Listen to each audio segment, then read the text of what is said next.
दोस्तों नमस्कार। हर एक विभाग की अपनी अपनी एक यूनियन होती है। केंद्रीय कर्मचारी और पेंशन भोगियों की भी अपनी यूनियन होती है और उनके द्वारा पिछले 7-8 महीनों से सरकार के पास लगातार मांग उठाई जा रही है कि ओल्ड पेंशन स्कीम की बहाली की जाए, वन रैंक वन पेंशन 2 की विसंगतियों को दूर किया जाए, 18 महीने का जो डियरनेस अलाउंस और डियरनेस रिलीफ का पैसा है उसको जल्दी से जल्दी रिलीज किया जाए और 8वें वेतन आयोग का गठन जल्दी से जल्दी किया जाए। तो अब सवाल यह खड़ा होता है कि इनमें से जो भी मांगे की गई हैं उनके ऊपर सरकार ने अभी तक कोई फैसला नहीं लिया है और कोई पॉजिटिव रिजल्ट नहीं दिया है। तो क्या ये यूनियनें बेकार की हैं और क्या इन यूनियनों का कोई मतलब अब रह जाता है?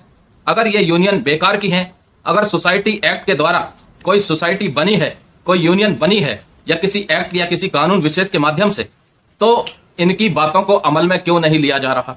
अगर अमल में नहीं लिया जा रहा तो इन संगठनों को बंद कर देना चाहिए, सोसाइटियों को खत्म कर देना चाहिए।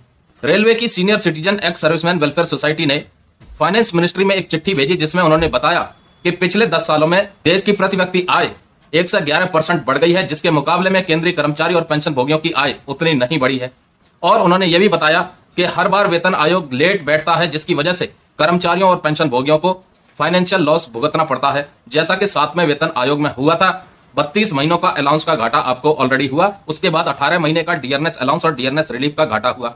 इसलिए उन्होंने ये भी कहा कि 8वां वेतन आयोग का गठन जल्दी से जल्दी किया जाए, जिससे कि ड्यू डेट पर कर्मचारी और पेंशन भोगियों को उनका जो रिवाइज्ड बेसिक पेमेंट है वो मिल जाए, ताकि उनको फाइनेंशियल लॉस ना झेलना पड़े। पिछले कई वेतन आयोगों में अगर आप देखें तो केंद्रीय कर्मचारी और पेंशन भोगियों को फाइनेंशियल इनजस्टिस का शिकार होना पड़ा है सरकार के द्वारा वेतन आयोग का गठन लेट करने की वजह से। तो क्यों आखिर केंद्र सरकार वेतन आयोग का गठन टाइम से नहीं कर रही है और क्यों ये टाइम से इंप्लीमेंट नहीं हो रहा है? देश में जब भी कोई आपदा विपदा आती है तो केंद्रीय कर्मचारी पेंशन भोगी बढ़ चढ़कर के सहयोग देते हैं, उनकी एक दिन की वेतन भी काटा जाता है और लगातार वो टैक्स भी पे कर रहे हैं। ऐसे में सरकार का भी फर्ज बनता है कि केंद्रीय कर्मचारी और पेंशन भोगियों को सामाजिक सुरक्षा दी जाए।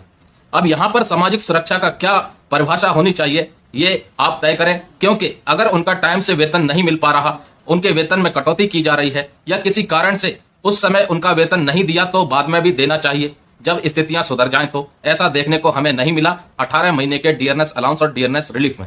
इसलिए 8वें वेतन आयोग के ऊपर अभी तक खबरें क्यों नहीं आई? सरकार की तरफ से क्या 8वां वेतन आयोग लागू नहीं किया जाएगा या फिर इसके बदले कुछ और नई स्कीम है तो उसके बारे में जिक्र क्यों नहीं हो रहा? नमस्कार दोस्तों, जय हिंद, जय भारत।